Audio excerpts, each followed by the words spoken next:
Welcome to community coaching number 5. I'm joined by my friend Josh.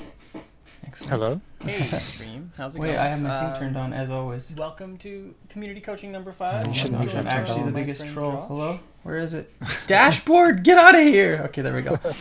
Okay, let's try this again. I always screw something up. Like, it's always something. And of course it's going to be that. Oh my gosh, my face is going so red. I hate my life. Okay, so we have a Braxis game, Malfurion. Before we start, I just wanted to say I think Malf is actually one of the best heroes to carry with right now. So yeah, let's get started. Double cala value. Ah, shoot me. Okay. So as always, when you get into a game like this, especially as Malf, when you have a long range, pretty much point and click CC, you always want to find out what sort of heroes you'll have to follow up, or sorry, that you can follow up with for free. So like in our case here, I'll just let everybody load in. In our case here, we actually have like the best case scenario. We have ETC. ETC with Kael'thas and Malfurion, that is actually like the most destructive combination, especially on Braxis. Like KT does so much damage on this map, and I'm pretty sure he'll be going Convection just because it's into a 4-person lane. We know obviously Gazlo is our top laner, so we actually have a pretty decent solo lane. For them, it's probably going to be either Sonya or Naz in the solo lane, and then obviously the others bot. But we actually have a lot more kill pressure here, so highlighting who you're going to be rooting first is always like the best thing. Okay. On Braxis, I do notice you go the Shando's Clarity talent. I would actually probably be going the Moonfire one, just because wave clear on this map is so strong, and they don't have a whole lot of it. Like they've got Tychus, and if they have Sonya bottom, but like I said, it's probably either going to be Sonya or Naz top, but chances are it's going to be Sonya. Okay. Watch me just eat my words. But yeah, it's honestly just so strong, because maintaining lane control in this bottom lane is actually super important on this map. And then of course, if they get the Zerg rush, you're able to clear it a lot easier too. But I do respect the fact that you went with the Innervate talent just to help out your Kael'thas. That being said, I always find, especially in a lower elo, it's better to pick talents that bolster your own abilities as a player, as opposed to a talent that's just going to help out somebody else, you know what I mean? So it basically just increases your solo carry potential, increases your value as a single hero if you're going the Moonfire talent. Okay. I did go back and forth on that one. I was thinking, well, with Gaz and KT, let's help them out. But yeah, I can see it. This is silver right now after placements. Scouting drone's okay sometimes also. Scouting drone's fantastic sometimes as well. It allows you to push up a little bit further on this map past the 50%, and then if you can drone this bush right here, you can actually maintain a lot more control on this bottom side with drone. So I think either drone or the Moonfire would have been best here. Okay. Okay, this is the first thing I wanted to talk about, this route. So I think it's fantastic that you're trying to be proactive here, but almost every single time when you're playing Malfurion, you should be looking at your hit confirm. So right now your hit confirm on your route is ETC. If you wait for ETC to slide any target and then you follow up route on that, that's like, you have to wait whatever it is, half a second and then route. That's like 3 to 4 seconds of hard CC on a single target, and then it allows Kael'thas to follow up as well. So this right here, you use your route, it locked down 2 targets, but your team wasn't able to capitalize on it, therefore it was the wrong route. Okay.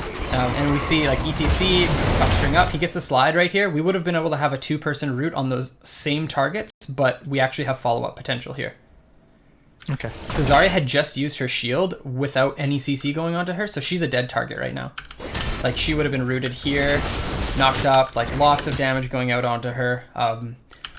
So basically that, it's really, like, I see a lot of people do this, and it's basically, it's the wrong play when you're playing Malfurion. You have to be looking at using your E more sparingly and only on targets that your tanks initiate on. Or somebody else. Yeah. So more a follow-up than initiate. Yeah, absolutely. Sorry, I'm just going to turn down my volume a little bit here. It's a little bit overpowering. Yeah, more of a follow-up for sure. So like, as you're playing Malf right now, you're just like looking like, okay, the slide's coming up sort of thing. You're pinging your E. So like, you don't have it right here, so that's not the greatest slide. You should have waited a few seconds, but yeah. That route was actually good though, just because they were pushing in on our Kael'thas, so That's definitely the right call there. And then always in situations like this, just mount up. Oh, okay. If you're just going to be walking around and stuff like that, why not do it with increased movement speed, right? Yeah, that makes sense. Yeah. See, and even there, if we just waited like a little bit more time because we overlapped our CC onto this target, they still would have been CC'd right now. Like, I know it's kind of negligible, but the increased damage is always helpful. Okay. There's the autos. Okay, we get the kill. Yeah, and the roots. I know you were saying before we started this that you were having an issue with mana, and root is one of the biggest mana consumption tools in Malf's kit. So the less you use it, the better, honestly. Okay. Right here, I'm not sure if this is the right call for you to back off. This is okay. So like, if we're gonna back up, please don't. Yeah, I wasn't sure since we just got the kill. Exactly. Okay, so I actually think you backing up here is very proactive and smart. Because you're looking for your full mana pool for the next, for the beacon phase, which is fantastic. But look where your ETC is. Mm-hmm. He's positioned so far up. This Zarya has no idea he's here. This is almost the freest kill of my life because Zarya is pushing up so far. Like the fact that she's at the 50 right here with 4 in the bottom lane. Like, hello, Zarya? And just because I see ETC here, that's the only reason why I say backing would have been the bad call. Just because we get the slide, we would have had the root as well, and I think Zarya definitely dies there. Yeah. Yeah, that's all. So just right there is probably like one of the only moments I noticed where you... Yeah, that's just like a little bit of maybe a misplay backing off. But I do like the fact that you didn't look to just get a full mana pool, so it was smart. Yeah, I knew the beacons would be up soon, so... Exactly. See, and right here as well. So like we get the slide onto 2 targets, but we just don't have a root. I noticed it a few times in this one, so I may be hammering it, but if you're able to get that as a player, like it's going to change the way that you play this game. Like absolutely, I promise you. Yeah, I feel like that is a problem on my Malf. I honestly, as good as Malf is, he's not one of my favorite supports, so I don't pick him as much as I probably should. He's very linear, isn't he? But yeah. But if you can get that linear playstyle down pat, man, he's so effective. Like I said, I think he is the strongest hero to carry in Hero League. Okay, right here, you're not auto-attacking, like, at all. Like, we could get an auto on Zarya here, another auto, an auto here, an auto there, another auto, there's another one, there's another one, and another. And there's another one on Tychus, there's another one on Zarya, you know what I mean? So just trying to weave in auto attacks in between every second that you have, as long as it doesn't put you in a bad position. Right there, you're positioned like perfectly. Like if we go back here, this is absolutely perfect. There's Zarya is pushed up in like so far onto you, but like right here, you can just auto attack for days. And this is also a triple Moonfire, so like you can auto Moonfire, auto, you know. Yeah, that's definitely something like in a hectic fight I just didn't think about at all. Yeah. Do you use A click? Yes, I do. Yeah. Okay. So yeah, just trying to weave those in between basically everything you do is also going to increase your effectiveness on support. 4 rotate down. That was a little bit of an ambitious slide there, boys. Don't know about that one. Yeah, it scared me a little bit. Yeah. It's like, hold my beer, I'm going in. Oh my gosh. The zoning route. Yeah, I was just trying to keep them out there. Wait, what was that? KTE. So we do have 3. Varian's going top, so this is actually just really scary. Hey Wrath, how's it going? Yeah, okay. Yeah, here I'm already low on mana again. Yeah. And we actually haven't had like a ETC plus U combo yet, so like a lot of E's have gone out. Oh no. Yeah, to be honest, I was assuming the Varian would go taunt. Yeah. In this patch, honestly, I would like stop assuming that, just because taunt Varian isn't actually very strong anymore. Most people are going to be going Colossus Smash, just because, yeah, the fact that you no longer have a stun on your E. Especially, in this ELO too, people are trying out different things and stuff like that, so. Yeah, I see more Twin Blades than I'd care to admit to. Yeah, true that. In this situation, it's hard to say whether or not you should have backed earlier, just because you have like 0 mana. Yeah, Your body here actually poses a threat to them, so So, you actually staying here is not the worst call, but yeah. Yeah, I wasn't sure, especially with, like you said, the EZC making some aggressive slides and the Varian making some aggressive plays. Yeah. I also think in this situation, you're positioned a little bit too safe. So, like, here we can be walking up and autoing this Tychus. We can be down here autoing this Zarya. Instead of just kind of wandering back and forth in behind here, because they don't actually have dive pressure on you guys. Like, what are they going to do? Are they going to like run past with Nazebo? Are they going to dog bite you? If they do that, they're actually dead, because pushing into a Kael'thas gives Kael'thas his win condition. Okay. So yeah, I think we could have been autoing Zarya a lot here. That actually may have even translated into a kill. Yeah, just playing up a little bit more. There's the autos coming out. There we go. And this is like, I think I got better with that as the game went on. Maybe not. We will have to see. We will have to see. I think here is definitely the call to back, though. Absolutely. Okay. Yeah, I'm trying to remember. I think I backed that. They really want this fort, like really badly. Yeah, I was even then backing there. I'm like, oh, I think I just go right in for it, but yeah. Okay. It's good that you actually communicate with your team. I noticed that too, so good on you, letting them know that you're backing. Because honestly, even when I play Hero League, I like have to tell people if I'm backing off, so because they just for some reason don't see it. This another one of those situations where we just need to hold the root. I don't think we actually would have got a kill there at all, so like ETC sliding in is mainly just like a precautionary sort of thing, or just try to deter them from pushing in further, but we just like should always be holding our root for our tanks. Okay.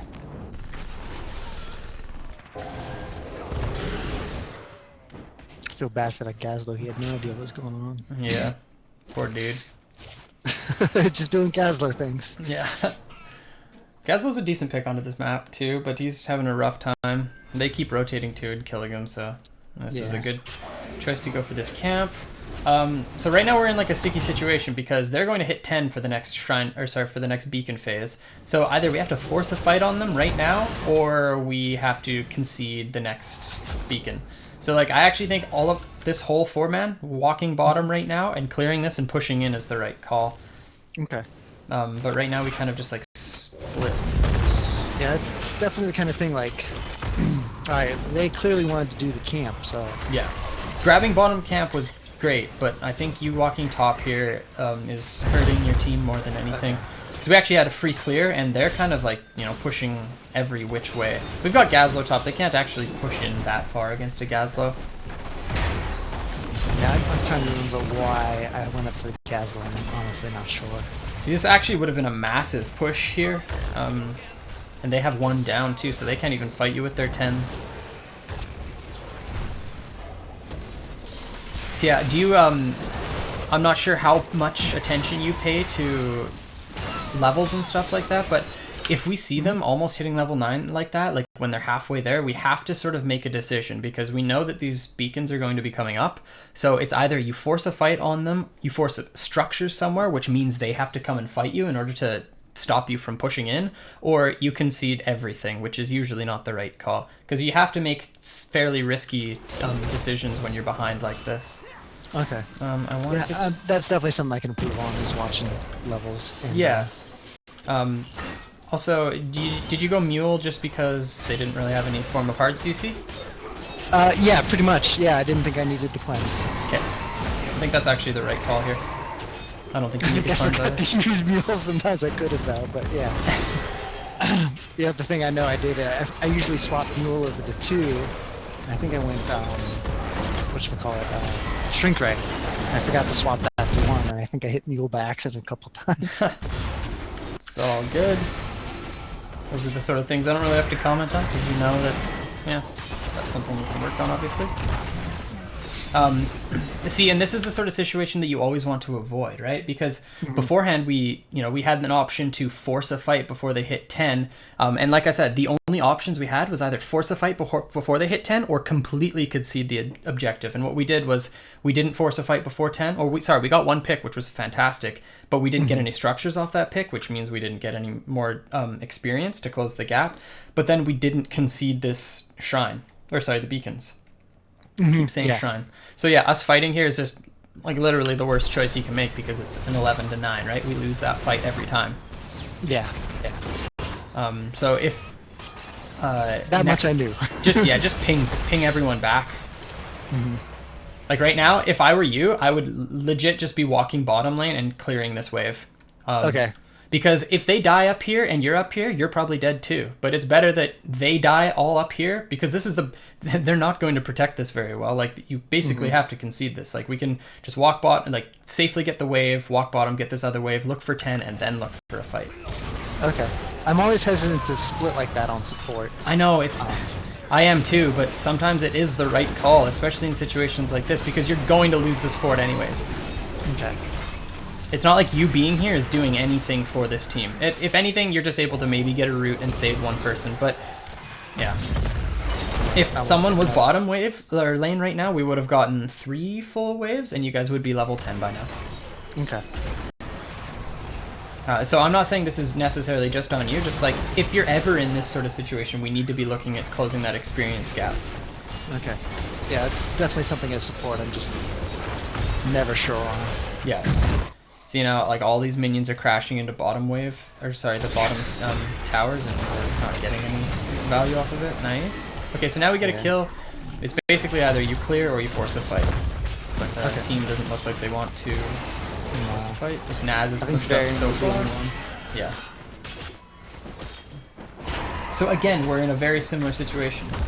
Yeah, or somebody just said in chat, you can also ask somebody soak bot. I actually do that a lot. I will tell people what to do. Like, I'll be like, okay, KT bot or Gazlo bot. Like, what's Gazlo going to do up here? If anything, KT should definitely be up here because, you know, he actually does a lot of damage and he's finished Convection. Yeah, so Gazlo should have been bottom. I would have just told him to go bottom, absolutely. Okay. Okay, perfect situation again. We're literally in the exact same situation we were before that. Or sorry, oh my gosh, my mouth. We were in the exact same situation as we were before when they were about to hit level 10 for the beacon phase. So in this situation as well, we need to be trying to force a fight. Okay. We have every heroic available. They don't have their gargantuan for the next little bit, but us splitting like this and letting them get free soak is exactly what they want. They don't want to fight you guys. They want to wait for level 13 to fight you guys, right? Because that's when they have the talent advantage. So either A, we force hard on this bottom side, or B, I personally think the best call was because we took our easy camp on the top side of this map, right? We should have just pushed with that easy camp. Oh, okay. And we didn't have a fort on the bottom side, so their hard camp was going to be pushing forever, but yeah.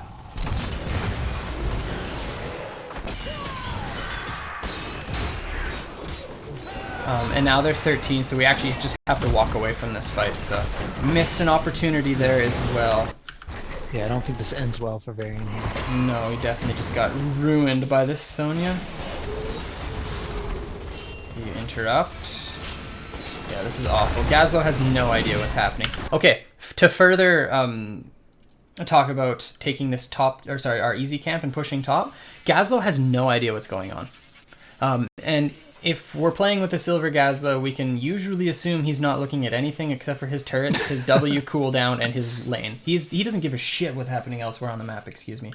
But so like us forcing topside would have meant that we were 5v5 as well. He hasn't grouped yet, aside from that giant push on top keep, which his lane is top lane, so that's like the only lane he knows, right?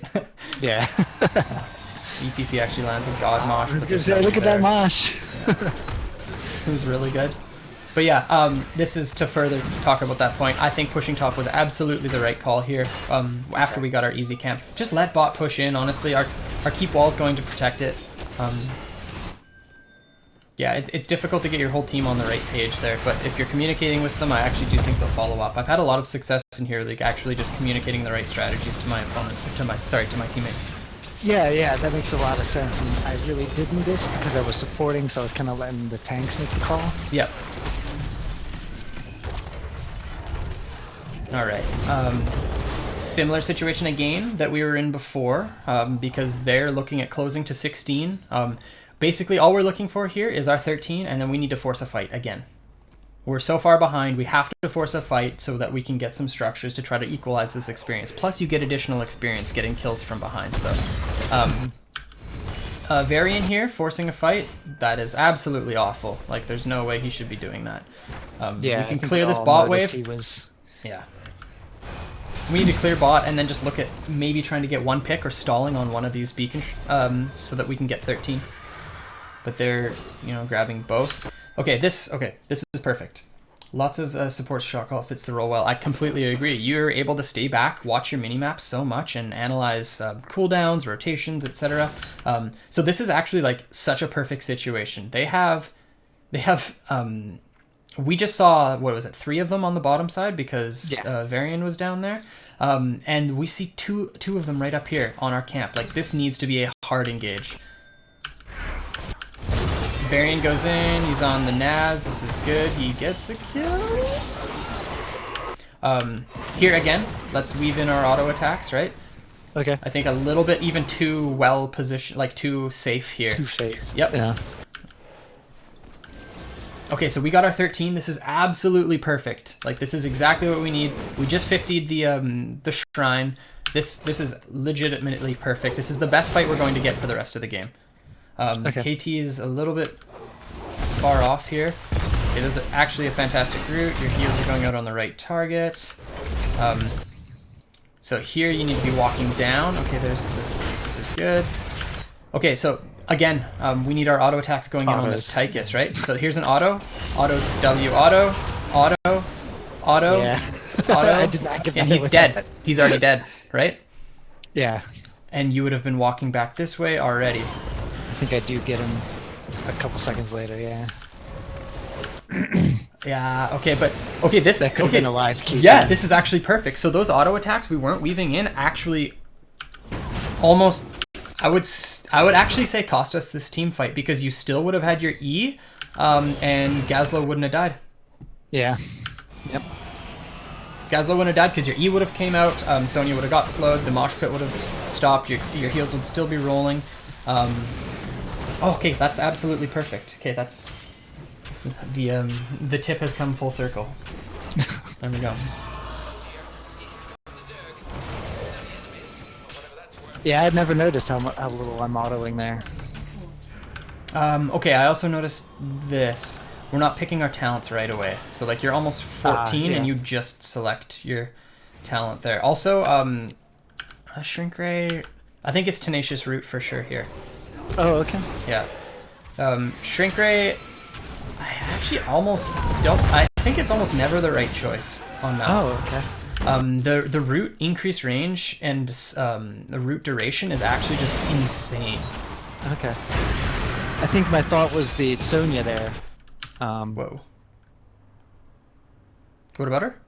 I think I picked it because of the Sonya there coming at me. I can appreciate that totally. Okay, so right here, Varian actually has the right call. Like we can kill Sonya right now, as long as our KT pushes up. But for some reason, he's like sitting in Zimbabwe over here, and I don't know why. But like the fact that this, whoops, sorry, ice block at 13. My bad, ice block at 13. Oh, okay. Yes, always ice block at 13. Sorry, mine's a little off. Always ice block at 13 and tenacious at 16. But yeah, that's.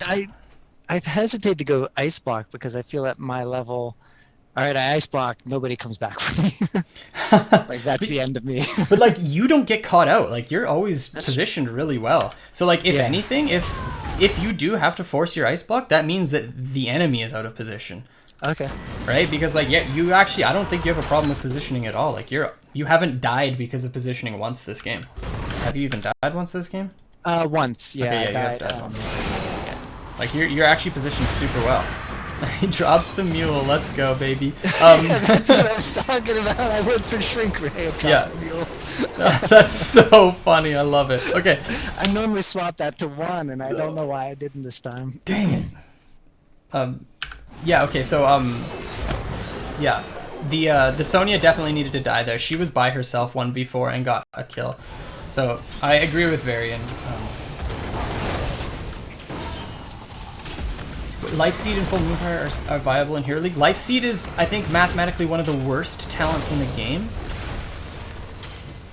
I remember reading a thread on it. I'll see if I can link it to you after, but it's really not that hot.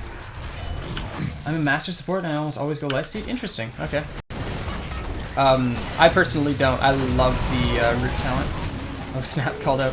Oh, shoot, our team's just dying here. Yeah, so, this is I think end of it here. There's not a whole lot that can be done here, aside from just not dying. I think we just need to let them push into our core and see if we can get a fight there, but it's very difficult at this point. Yeah, so I would have to say, like I said, the biggest issues that I've noticed, I don't think your positioning is off at all. I think your positioning is fantastic. I think some of your talent choices are a little subpar. I think we should be looking, especially on wave clear maps, to go for the Moonfire talent at 1. Eileen's Grace is great. Mule, obviously very specific. In this case, they have almost no CC. The Unstoppable is good against, Sonya, and if this Rhaegar goes totem build, which he isn't. But aside from that, Cleanse is almost useless. And then, the Shrink Ray was, I don't think was the right call here. I think it should have been Ice Block. Even though you didn't get caught out and die, I think it's just better to always go Ice Block pretty much. Okay. That makes sense. Yeah, I never noticed the auto thing until you pointed that out. Dude, it's massive, hey? I actually think at the end of this game, you'd probably be close to like 30,000 damage, just because they had Zarya, they had Sonya, and they had Rhaegar. Those are 3 heroes that remain and Tychus. They all have they're all within your auto attack range. They have. Yeah, I was gonna say I outrange Tychus, right? Yeah, exactly. I love the Revelation variant comes to. He's like, "Come on, guys, what the hell? Join me on my engages." Wait, 9 deaths. Perhaps this is my bad. Like you said, I don't think he was wrong, but just nobody was following up. So I agree. At some point, you gotta. Okay. His most correct call was trying to force an engagement on Sonya, right at this very end point here. That would have given you a whole crap load of experience too. Yeah, so that's definitely what I would watch for yourself. Even just dude, before you go and play Hero League, just jump into a try mode game and just practice weaving in your, right click A, right click A, right click A, W, right click A, you know what I mean? Just practice your auto spacing or your stutter stepping, whatever you want to call it, because that's going to change the way you play support. And it translates so well to all the other supports too. Rhaegar, if you're able to weave in auto attacks with Rhaegar, he's a disgusting hero when it comes to auto attacks, and Malf is not any different. So, okay, yeah, I just guess support. I'm not even thinking about it. Yeah, so. And it's funny that you say that, because this game in particular, there's so many instances where it's no, if we just had 4 more autos, dude, this fight would have been so different. Yeah. Yeah. Yeah, the Baron was saying, or I think it was Gazlo. He's like, "What's going on bottom?" There's so many we should have had. Yeah, and then even more pressing, just watching for our hit confirm with our root, just so that we can stack our CC on targets. When we're using our roots just to zone or save people, that's fantastic. If your root can save someone, that is the best use. But aside from that, you should almost never use it. There was actually a comment on, June, the support player for Tempo Storm, he had a video go up on Reddit the other day, and the top comment was what the hell? He never uses root. And I'm yeah, you shouldn't ever use root. You should use root only